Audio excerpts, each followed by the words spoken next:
जब हमारे Olympic medallist सड़क पे बैठे थे, कह रहे थे हमारा यौन शोषण हो रहा है, हमें मदद करिए, मोदी जी कहाँ थे? पूछिए मोदी जी से कहाँ थे? कल योगी जी आ रहे हैं उत्तराखंड, योगी जी से पूछिए किसने बचाया उनको? नारी शक्ति के लिए नहीं है, ये अपनी शक्ति के लिए, अपनी सत्ता के लिए है बस। जब मैं चीखती चिल्ला रही थी इसके बारे में, जब मैं कह रही थी कि महिलाओं को सशक्त बनाओ, तब मेरा मजाक उड़ा रहे थे। किस हिम्मत से देश के जनता के सामने खड़े होकर कह रहे हो कि नारी शक्ति को बढ़ावा दोगे? जवाब दो इस देश की महिलाओं को। क्या समझ रखा है हमें? इस बार बदल डालो, बहुत हो गया है। कुछ नहीं चाहिए हमें आपसे, आपने बहुत दे दिया है। आपने इतना दिया है कि 10 पीढ़ियां नहीं चुका सकती हमारा ऋण। मोदी जी ने कुछ त्याग नहीं किया इस देश के लिए। मैं ही एक ईमानदार इंसान हूँ इस पूरे देश में, बाकी सब भ्रष्ट है। आप सोचिए, बहुत गहरी बात है, इसको समझिए। मोदी जी कहते हैं नारी शक्ति को आगे बढ़ा रहे हैं, कहते हैं कि नहीं? नारी शक्ति को आगे बढ़ा रहे हैं। तो अंकिता भंडारी के साथ क्या हुआ? उनके साथ जो अत्याचार हुआ, उनके हत्यारों को संरक्षण कौन दे रहा है? मोदी जी जवाब दे। नारी शक्ति की बात कर रहे हैं। जब हमारे ओलंपिक मेडलिस्ट सड़क पे बैठे थे, कह रहे थे हमारा यौन शोषण हो रहा है, हमें मदद करिए, मोदी जी कहाँ थे? पूछिए मोदी जी से कहाँ थे?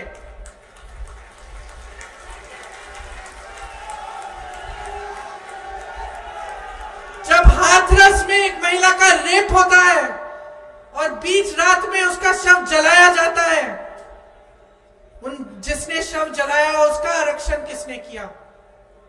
मोदी जी से पूछिए। कल योगी जी आ रहे हैं उत्तराखंड, योगी जी से पूछिए किसने बचाया उनको?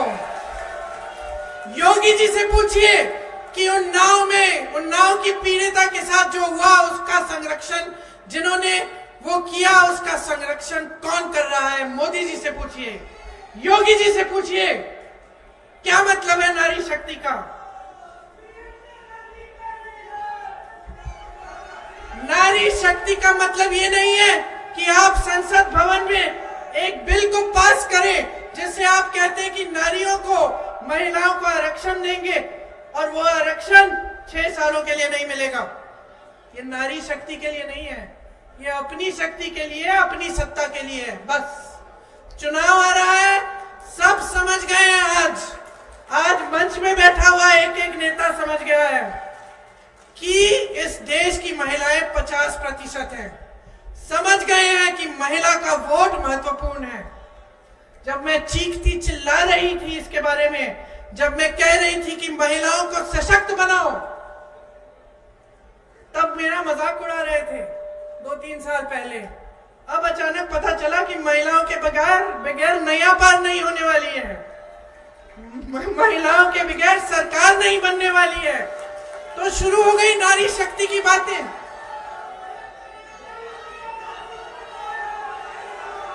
और इतना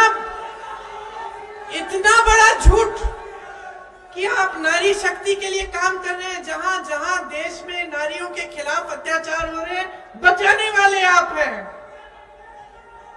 उन्नाव, हाथरस, ओलंपिक मेडलिस्ट, यहाँ पे अंकिता, बचाने वाले आप हैं।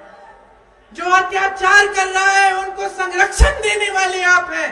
किस हिम्मत से देश के जनता के सामने खड़े होकर कह रहे हो कि नारी शक्ति को बढ़ावा दोगे? मैं जानना चाहती हूँ, मैं नारी हूँ, मैं पूछ रही हूँ। जवाब दो इस देश की महिलाओं को। क्या समझ रखा है हमें?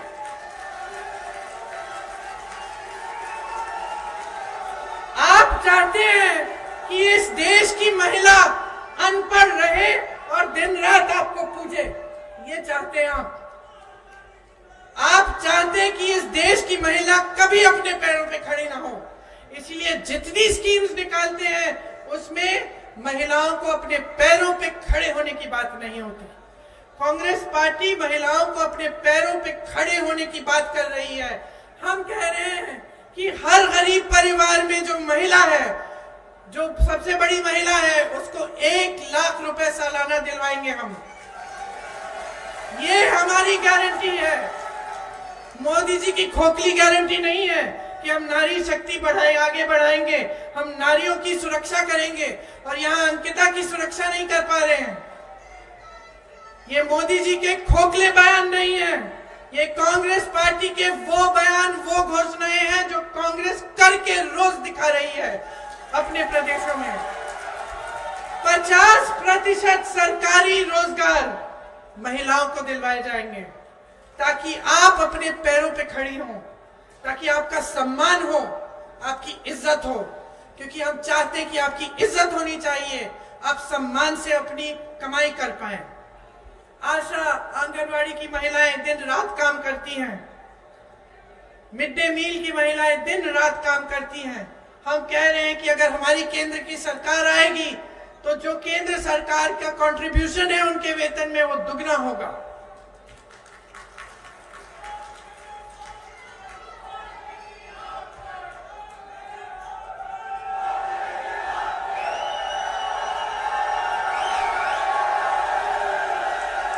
इस बार कर ही डालो, इस बार बदल डालो, बहुत हो गया है, बहुत बेवकूफ बना दिया है देश को, बहुत ज्यादा। देखो, मैं जानती हूं कि मेरे परिवार के बारे में क्या नहीं कहा। सबसे बड़ा आरोप तो ये लगाते हैं कि हम परिवारवादी हैं, है ना? ये आरोप लगाते हैं कि हम परिवारवादी हैं और फिर जिस पार्टी से, जिस दल में जिस नेता का बेटा पकड़ सकते हैं उसको अपनी पार्टी में खींच के ले जाते हैं। परिवारवादी हम हैं। फिर कहते हैं कि हम भ्रष्टाचारी हैं। बहुत इन्होंने हमारे बारे में कहा है, लेकिन मैं आपको दिल से बता रही हूं, बहुत पीढ़ियों से हमने सेवा की है। आप अगर सोच के हमें बताएंगे कि मेरे परिवार का कौन सा सदस्य सत्ता में रहा है पिछले 30 सालों से, बताइए। ये कहते हैं हमें सत्ता का लालच है, हम सत्ता के लिए कुछ भी कर लेंगे, अपने आप को राम भक्त कहते हैं। तो मैं इनसे पूछना चाहती हूं कि भगवान राम ने क्या किया?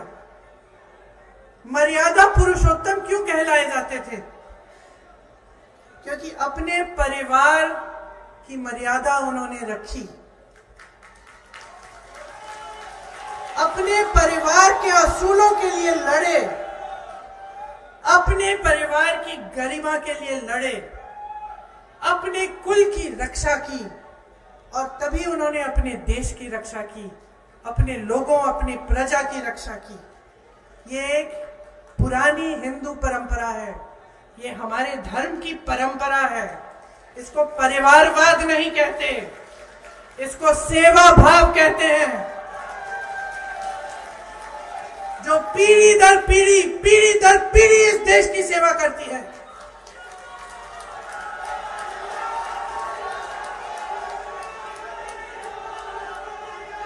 इसको देशभक्ति कहते हैं कि एक शहीद होता है, इसको देशभक्ति कहते हैं कि एक शहीद होता है तो दूसरा खड़ा होता है, और दूसरा शहीद होता है तो तीसरा खड़ा होता है,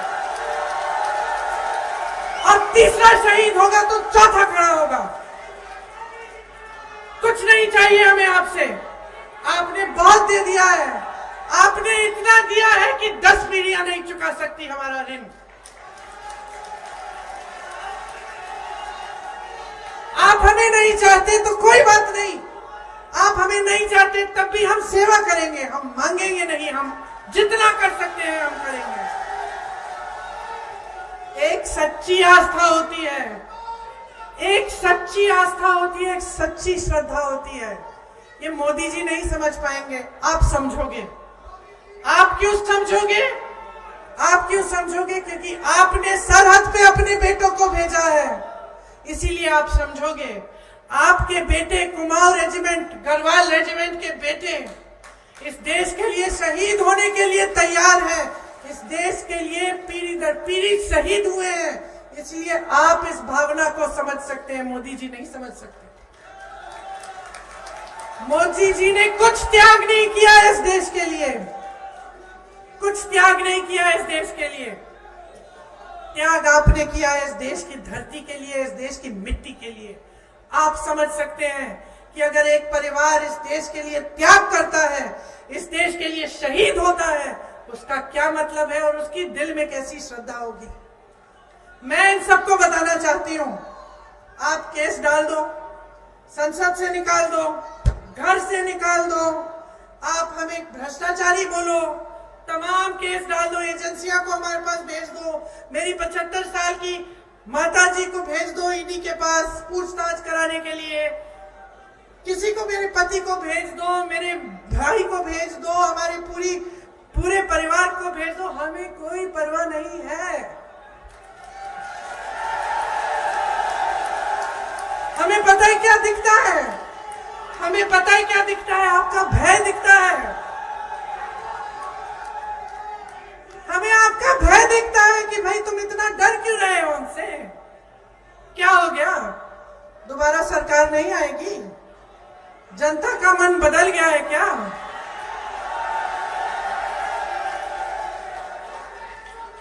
अगर एक प्रधानमंत्री जिसके पास इतनी सत्ता है, उसको इस नौबत में आना पड़ रहा है कि दो मुख्यमंत्री को आपने जेल में डाल दिया, तमाम नेताओं पे आपने केस डाल दिए, रोज सुबह से शाम तक आप यही कहते कि वो भ्रष्टाचार करते हैं, ये भ्रष्टाचार, मैं ही ईमानदार हूं, खुद मैं अपनी प्रशंसा करूंगा, मैं ही एक ईमानदार इंसान हूं इस पूरे देश में, बाकी सब भ्रष्ट है।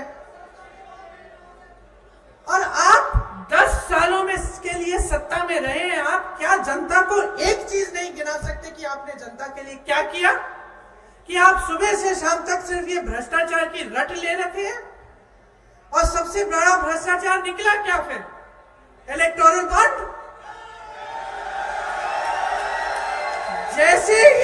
जैसे ही सुप्रीम कोर्ट ने कहा सूची दिखाइए, पारदर्शिता चाहिए हमें, आपको किसने चंदा दी, क्या हुआ, अचानक एसबीआई को चंदा की वो लिस्ट ही नहीं मिली पहले, फिर सुप्रीम कोर्ट ने कहा कि नहीं हमें लिस्ट चाहिए, लिस्ट निकली, लिस्ट में क्या निकला, कोविड के वैक्सीन वालों से चंदा, पुल बनाने वालों से चंदा, जिनके पास एजेंसियां भेजी थी उनसे चंदा, और फिर एजेंसियां नहीं गई, लौटी उनके पास।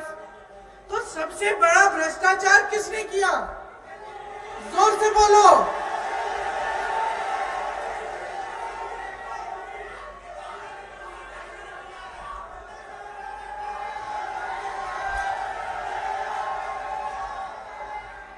तो अब और कुछ बचा नहीं, चुनाव आ गए, काम के बारे में तो आपने बोलना नहीं है कि हमने क्या किया क्या नहीं किया। ठीक है, G20 गिना दिए, जब ओलंपिक में मेडल आए उसका भी श्रेय आपने ले लिया, ठीक है, आप ही ने जीते होंगे। अब बचा क्या है, बचा यही है ना कि जनता का ध्यान इन चीजों पे डालो जिनसे उनका जज्बात जुड़ा है। तो धर्म की बातें शुरू हो गई, हुई कि नहीं हुई। देखिए, असली धर्म जो होता है ना, हिंदू धर्म में ये कहा गया है, धर्म धारण करते हैं, ठीक है, धर्म के बारे में सिर्फ बोलते नहीं हैं, धर्म के बारे में बोलने वाले बहुत हैं।